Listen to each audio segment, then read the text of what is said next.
पाँच पानावा के बीरवा लवलो एक ना लवंगिया लवलो हो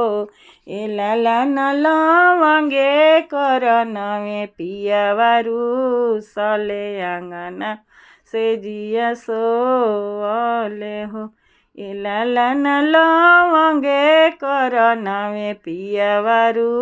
सले आंगना से जिया सो ले हो गुड़ तोरा परिला करियावा बादर अवरु उजरक बादल हो ए बादल गरजी देव बरिस सैया के से जिया भींजो सैया के से जिया भींजहु पाँच पाँच पानावा के बीरवा लवलो एक ना लवंगिया लवलो ए लाला न लवंगे करन में पियावारू सले आंगनावा से जिया सोले हो गुड़ तोरा परिला करियावा बादल अवरु उजरक बादल हो ए बादल गरजी देव बरिस सैया के से जिया भींजो सैया के से जिया भींजसु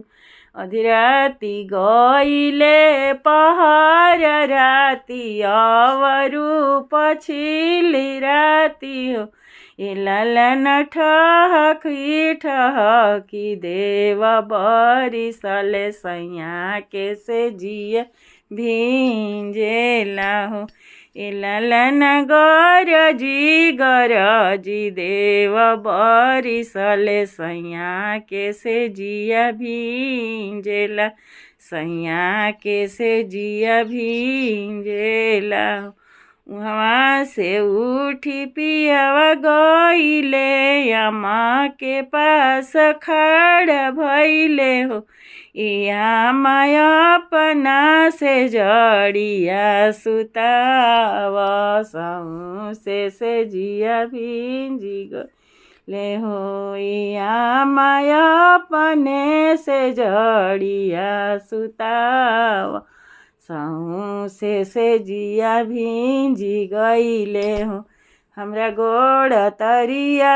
हमरा से जड़िया बबुआ पापा बाड़े अवरु छोटका भाई बाड़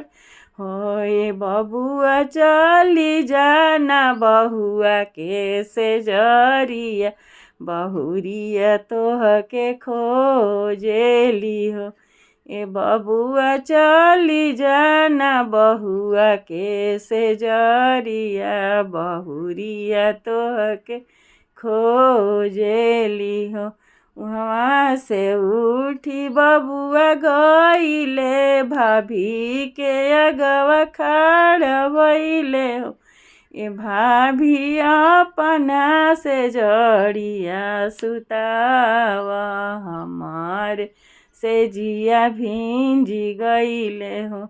हमरा से जड़िया बबुआ भैया बाड़े अवरु छोटका बाबू बा होए बबुआ चली जाना गोतिनी के से जरिया गोतिनिया तोह के खोजेली हो